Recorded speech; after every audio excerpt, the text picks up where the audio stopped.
Hey everyone, welcome to another episode of Rad One Radio. I'm your host, Rob Anthony Dyer, as always. With me today, I have the iconic star of Dynasty. He's been on Santa Barbara and most recently been seen as Preston Regis on the hit web soap DEVANITY. And I'm talking about Gordon Thomson. Gordon, how are you? How are you, sir? I'm good. Thanks for joining me.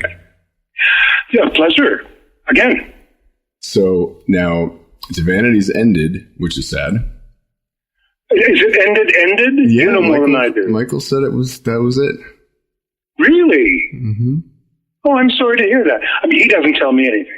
That is not fair and not true. We communicate quite a lot.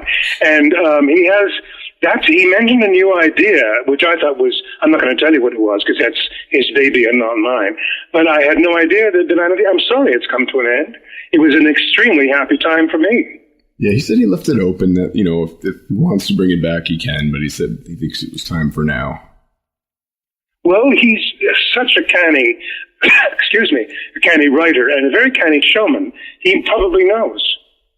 He told me once that two of his heroes were Aaron Spelling and Jim Henson, with both of whom I've worked.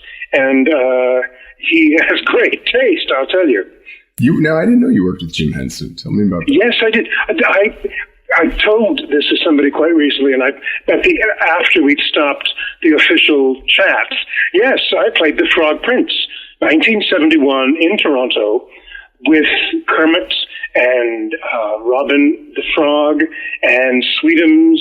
Oh yeah, with Frank Oz and Jerry Jewell. Jim Henson played Kermit.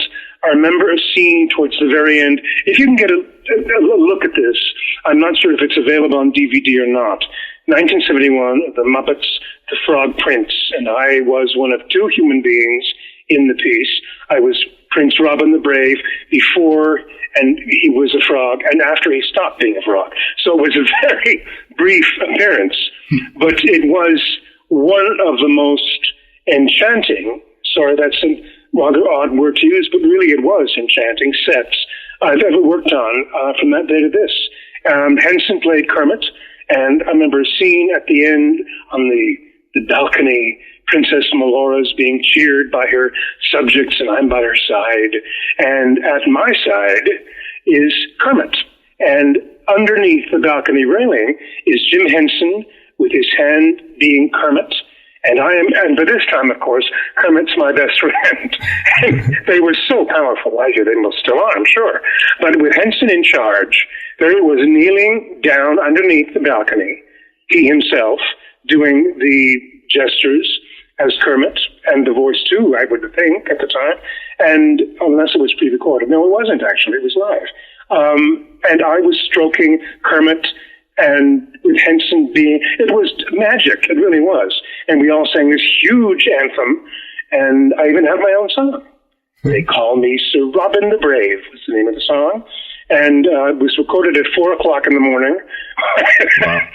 Yeah, when everybody else was done, because I was the kid. I mean, I was 26, and I was still going with lots of energy at that time of day, after God knows how many hours of recording. And it was really an astonishing experience. And then when Michael told me that Henson was one of his heroes, I thought, yes, you do have good taste. I knew, of course, about Aaron, because Aaron was probably the consummate television producer of all time, at least to date. And so I was in very good company with Michael. Anyway, there's a long, roundabout way of saying that I am sorry to see that DEVANITY is biting the dust, I hope only temporarily.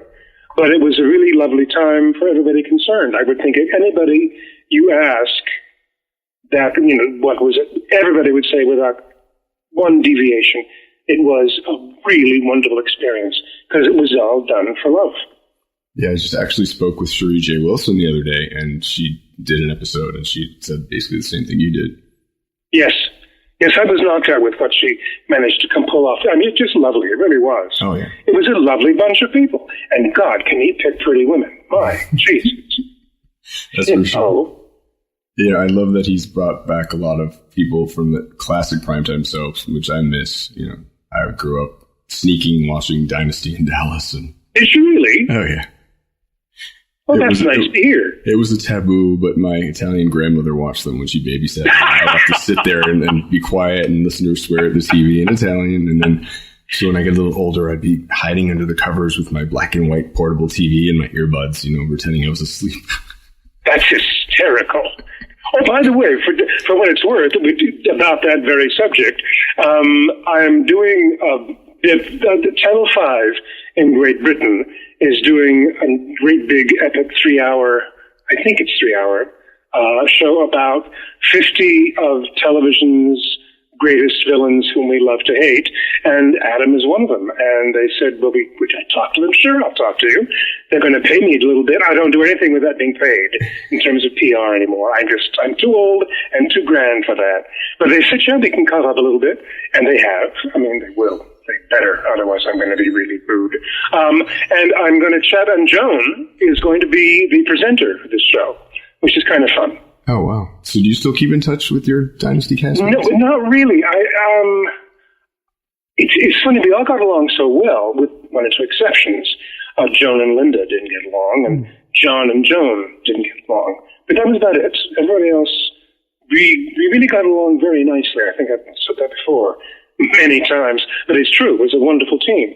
But I've seen Tracy Scoggins, although she's now back in Texas, I think. And I saw Jack's wife, Beth, about 6 weeks ago by accident. But it's a diaspora. We're all over the place. And the nice thing is that we're all very glad to see each other when we do see each other at an autograph show or whatever. And this is something else I'm going to bring up that we even asked the question. The Dynasty reunion that I just read online, Joan was gung-ho for a couple of years ago, because Dallas is a big success. Mm-hmm. Well, I talked to a wonderful PR man, called Jeffrey Lane, who's sort of the patriarch of PR men in LA, I think. And he was in New York talking to Cozy TV about they're bringing back Heart to Heart in some form. Maybe it's just reruns. And he asked point blank, what is the possibility of bringing Dynasty back? And they said, well, we'd love to, but number one, it will be very, very expensive. And number two, there is a group of three, the Shapiros and Sumner Redstone, who is about as scary as his name, I think, who sort of is Mr. ABC. And they are standing rather rigidly with a great big dollar sign saying pay or forget it. And that's the impression I got anyway, and it's not going to happen, which is a shame. We'd all like to get together. That is a shame, but it's too bad because with all the channels out there now, I think the networks don't want to pay as much for the shows as they used to. And I've even noticed that, you watch a rerun of Dynasty and it was about 48 minutes of show, 12 minutes of commercial. Now you got 41 minutes of show and the rest is commercial. Yeah, I think it's just horrific. And no, nobody has the money. And we, by the way, to me, money soared during the 90s with the Friends cast getting $1 million for 4 days work a week. Mm. Wow. And of course, it just hit the stratosphere with Charlie Sheen, $2.5 million a show for 4 days work. That's what it takes to shoot a sitcom. 4 days. That includes the read right through to the final taping. 4 days work. Wow. Well, nobody got that. I think maybe Forsyth made that a year. Jonah Linden maybe. I certainly never came close to that a year. And they made that in a week. Wow. Yeah, I know Larry Hagman was, I think, the first star of a show to make $1 million an episode when he became co-executive producer also. Oh, I didn't know that. Yeah. I didn't know that. I don't know. John was never co-producer. He was just Aaron. He and Aaron were glued at the hip, I think. They grew up together. And, two Jewish boys up from the bootstraps. And good for them. But he was very, very loyal to John. And but I don't think he ever became a co-producer. Now, when you were on Dynasty, was it like a clique, or were you friends with the other primetime soaps, or were they sort of your competitors? We were the shows were competitive, certainly. But again, there wasn't much. I think Joan and Larry Hagman knew each other, certainly. John Forsythe, because of his background on Broadway and in Hollywood, knew everybody. Linda, probably the same thing, being married to Sean Derrick, would give her entree all over town long before Dynasty happened. But I arrived really basically from Toronto via a brief stay in New York to do Ryan's Hope. So I didn't have any friends in Hollywood. I quickly made friends with the cast and crew, obviously. But we all lived a sort of rather, what is the word? Not sheltered at all, but it was sort of, we were all in our little cocoon of Dynasty. And it wasn't that demanding a show. I mean, you want a demanding show, try Santa Barbara, or any daytime soap with good writing that runs an hour every day, as it used to. No, Dynasty was, we were aware of Falcon Crest and Dallas, and whoever else was at Knots Landing. And we see each other at the Golden Globes or whatever. But I don't think there was any kind of camaraderie, and it was nothing to do with hostility or anything else. It was just, I guess we were our own little club, you know, which was a very nice club to belong to. It was intelligent, attractive, talented people. And in each case, I think, we maybe had slightly more glamour than the other guys did. But that was thanks to Joan and Linda, basically. So you mentioned that they didn't get along. So the rumors were true about that. Rumors of Joan and Linda not getting along. I remember that was quite true. Yeah, that was dead true. And Jeffrey, I should probably stop quoting Jeffrey Lane. But John also wasn't a big fan of Joan. I think because Joan really had a huge impact on the show. And she wasn't a big star. If I told you this now before, I apologize. I'm going to say it again because I think it's really interesting. It's about Hollywood when she was growing up in Hollywood. And I asked her once if it was hard for her. She did, darling, it was, because if they wanted a British actress, brunette, there was Elizabeth, and then there was Claire Bloom or Donna Winter, and there was me. And when they got to me, I knew that I was third choice. If you think about it, it makes Elizabeth Taylor was the biggest star practically in movie history. Gorgeous, black-haired, talented woman. And then Claire Bloom, lauded actress, Donna Winter, the same thing. And Joan she was very pretty and she could act, but she didn't have whatever it took to be Elizabeth or Claire Bloom. And so she had that huge background, and she never was a star. But Joan is a natural television star. And it's the screen, I think. I don't know if she would ever remotely admit this, but I think it's true. That's the size of screen Joan fills effortlessly. And she was stupendously effective as Alexis. And Aaron knew it, and he said, I think to her, you maybe know the quote, "Thank you for saving my show." Because after the first year, the only reason it was kept on the air was because his clout with ABC. And, you know, you're going to cancel Oil, and or Dynasty, you're going to cancel some other show is going to be kind of looking for new homes. So they kept it on, and Joan, the last scene of the end of the first season, there she was, striding into the courtroom for Stephen's trial. Mm-hmm. And she took off. And without question, she was the biggest star on the show, which put John's nose at a joint in a big way, because Aaron's buddy, Aaron's old friend, who had done Charlie's Angels and God knows what all, Hitchcock and everything else, and T.S. of the August Moon on Broadway, and suddenly his nose is at a joint because this, you know, second-rate British aging beauty queen is suddenly just taken off with my show. And he was really miffed, I think. His ego was out of joint. Mm-hmm.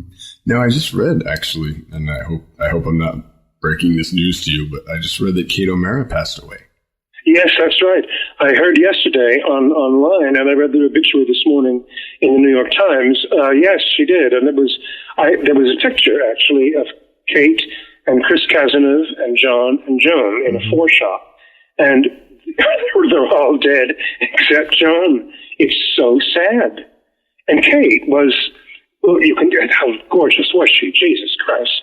And she was a damn good actor and a treat. I don't remember if I had any scenes with her, but I certainly watched her work, because you do on a set when you're waiting to go on, and people are waiting to go on after you. You get to share each other's work habits and what we have to offer. Yes, she was a damn good actor and a treat to be with. Very funny. And I couldn't. Her son, did you read that too? No. And he was 48. He killed himself. I believe he hanged himself on New Year's Eve. Oh man, that's horrible. Yeah, horrible. She was fairly young too. 74. Yeah. Which I tell you, and when you get to be as old as I am, that doesn't sound all that ancient. No, my father's 74, so it doesn't seem that old to me. I'm going to be 70 next birthday. No. Yep. Wow. Not a nice feeling, I tell you. So she was playing your aunt on the show and was only like 5 years older than you. Yes. Yes. Well, I have to say, in huge sort of, my genes, and I mean the G-E-N-E kind of, I was blessed or cursed with two very young looking, physically attractive, fairly athletic parents. So I have always looked younger than I am. And, Joan's first words to me, I think I told you. Mm-hmm. Mr. Dick is something, you're much too old. And she was quite right. But I looked about 15 years younger than I really was. I think it's a blessing. I would think. People tell me I look a little younger than I am. Thank goodness. Okay. It's a mixed blessing at this point, I'm afraid, because neck up, 50, 2, 3, 4, 5. The neck down, no, well over 60, sweetheart. So it's not easy. What can I say? Now, after taking some time off from acting when you're doing DEVANITY, does that kind of make you want to get back into it again? Like do a series? Oh, yes. The time off, I have to tell you, was because I developed scoliosis, and I've been very active my whole life, physically fit, and all that stuff, and slim, and blah, blah, blah. The scoliosis it's the spine, and it's incurable, and I'm not Richard III, but it really does limit my movement.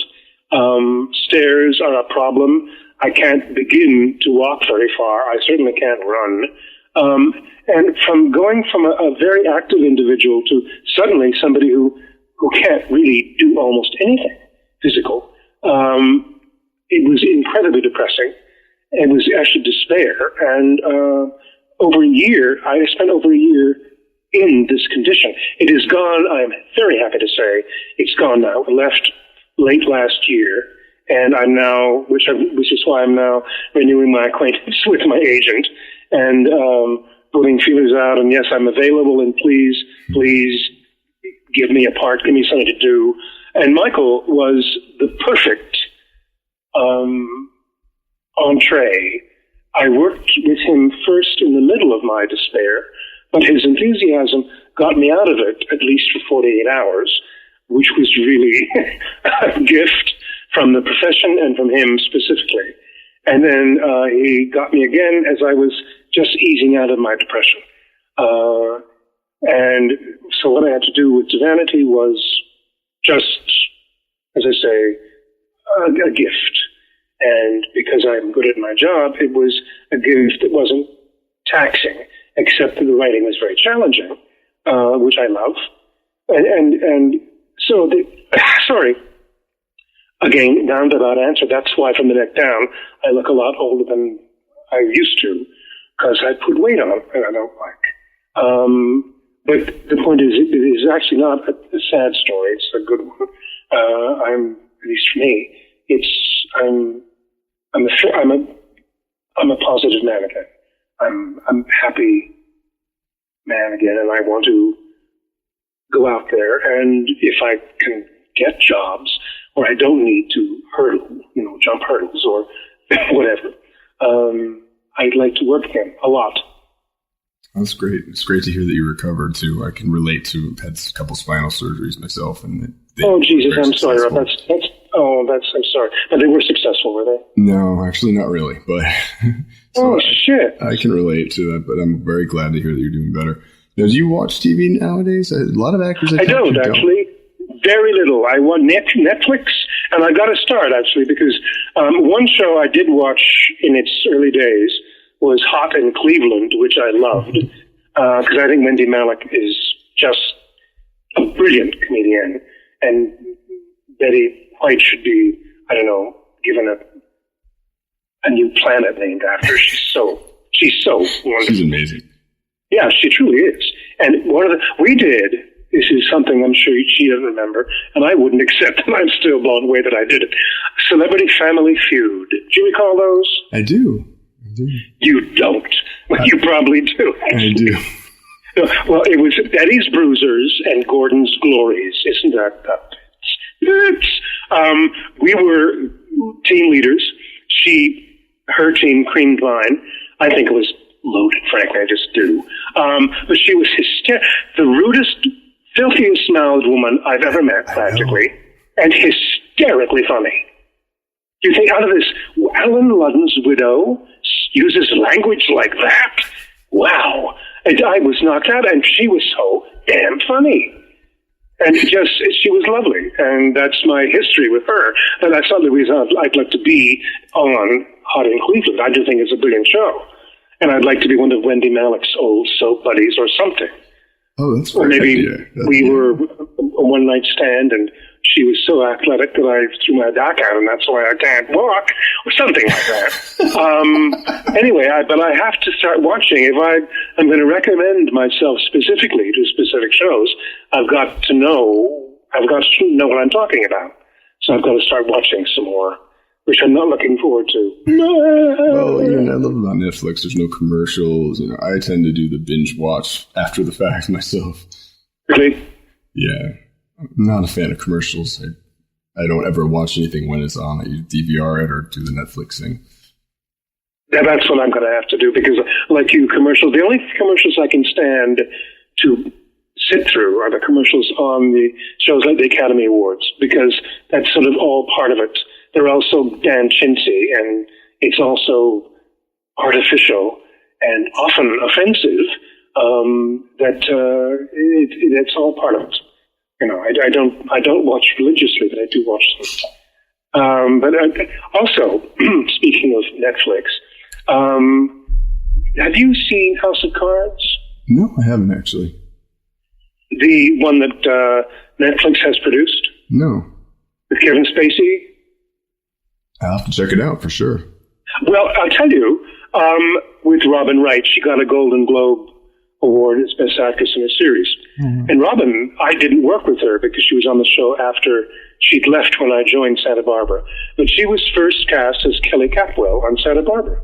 That's right. I'm not sure. Yeah, I know, 30-something years ago.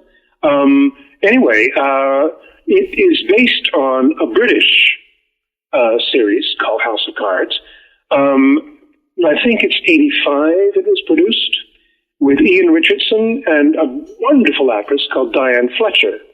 And it's the lead character is a minister called Francis Urquhart, at least in England. And I think it's Frank Underwood, in the one that's Netflix produced. And his initials are FU, which is in England, it's used with great wit, and it's very funny, with headlines, FU, stands up, whatever. And it's very funny. And Richardson does it. It does a lot of asides to the camera, which Kevin Spacey, good actor though he is, she hasn't got a lot of sort of sparkle. Ian Richardson is brilliant. If you watch it, and I recommend this one first, it is, the writing is wonderful. Acting is wonderful. Direction, the lot. It's all, and they use the camera brilliantly. Diane Fletcher basically plays Lady Macbeth, and she's absolutely wonderful. She is so treacherous. And he is this arrogant, charming dupe. It's a brilliant piece of acting.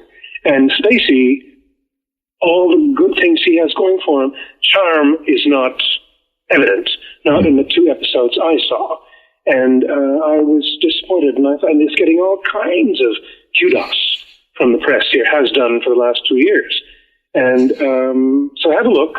I'd like to know what you think as an intelligent viewer with some years under his belt. Dating myself. How many people do you know whom you can stomach talking to for any length of time? I hope I'm one of them, because you're stuck. But really, I don't, maybe I'm going to be crucified for saying this, but people are getting socially stupider and stupider and less informed. I think social media has a lot to answer for. I agree with you to a point. It has, it's a double-edged sword in a way. There's 2 sides of the coin. Tell me the good side quickly. It allows you to keep in touch with people that you may have lost touch with, but I think it diminishes the quality. You can do that with email, for Christ's sake. True. It is true. I mean, you're right. If people can still pick up the phone, yeah, I agree. Because honestly, I have to confess, I do not partake. Apparently I have reams on Facebook. I personally have never logged on and never will. I don't tweet or Twitter or LinkedIn. None of that. I won't do it. There is a quote, if I can find it, on my bookshelf, from a former poet laureate. Come on, Gordon, where is it? It's a brilliant quote, actually. Where are you? Wow, bookshelf. No, I'm just kidding. The bookshelf is a mess. Not your iPad, right? Oh, hell, I can't anyway. And I wish I could paraphrase it properly. His name is Billy, oh, God. Anyway, he really was a poet laureate. And he has to say that he finds social media incredibly intrusive. Privacy is completely lost. And the content is as trivial as it could possibly be, which for the most part it is. And no thank you. That's why I bring up the idea of how many people do you really want to listen to or talk to, or whose opinions you value in the world. Very true. I mean, I don't think anybody could have 10,000 friends, you know. Well, you could have fooled about 10,000 million other people. Really, it's addictive. And there's that stupid, well, rather brilliant, New York Times cartoon about this person looking down at the streets below him, looking at the subway entrance, and all he sees are this row of people, heads bowed, approaching the stairs to go down. He thinks, is that a religious procession? No, it was people with their goddamn iPhones. I guess you don't have an iPhone. No, and I never will have. Ever. I don't ever want to sit down with anybody ever again. Oh, wait till I show you. And show me your fucking kid's stool, you know? That's what you get. And that's not something I want to feast my eyes on. Nor your hotel room at your last holiday, or the view from it, or the lake. No, thank you. I know what a lake looks like. I'm glad you had a good time. I like you, and really, but no, I don't want to share every bloody minute. I don't, of your life. I don't. And your kitty, your cute little kitty and your little dog, please. I'm guilty of sharing pictures of my cat, I must admit. Of course, because you have an iPhone and you got a cat. She is really cute. I've had cats my whole life. I have dogs now. I wouldn't. Here's my dog. Isn't she fat? No, thank you. No. I'm so sad because I posted on Facebook earlier that my cat was gaining so much weight. Oh, Jesus. And you shared that with all your friends. Well, see, the thing is, when I'm doing a show like this, I have to use social media to promote it. It's kind of... Of course you do. No, it makes great sense. Denise James, John James's wife, emailed me a couple of months ago. Denise's big deal is dogs and stray dogs and PETA and all that stuff. She's a huge proponent of animal care and humane societies. And she has a talk show, a radio talk show. And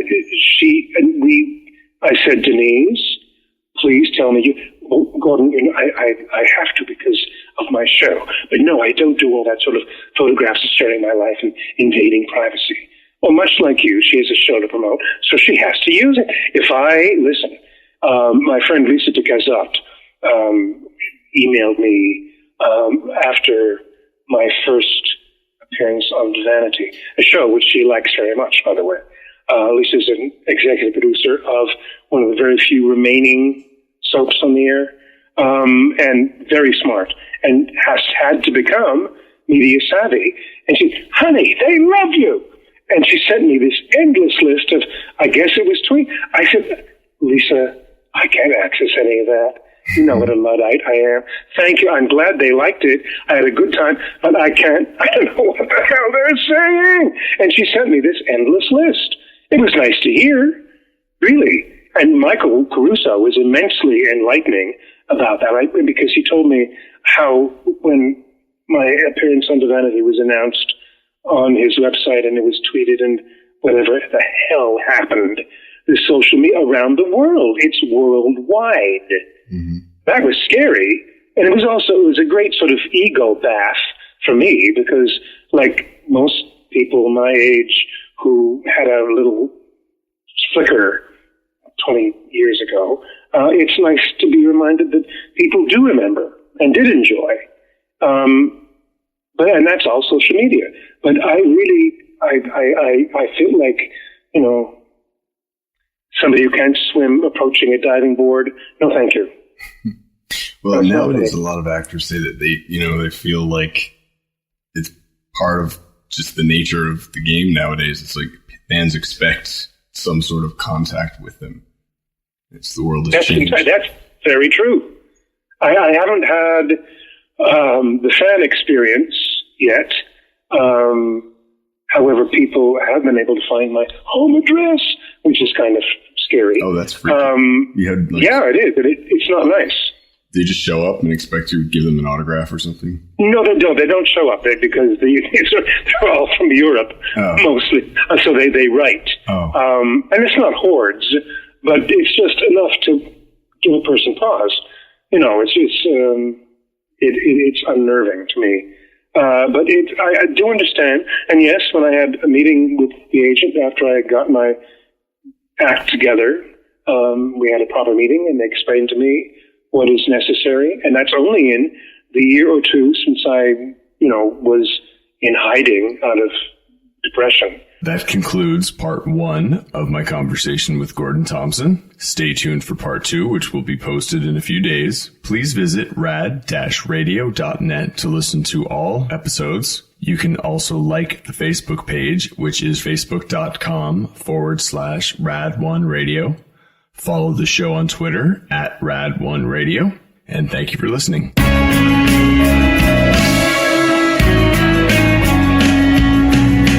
This is Rad 1 Radio.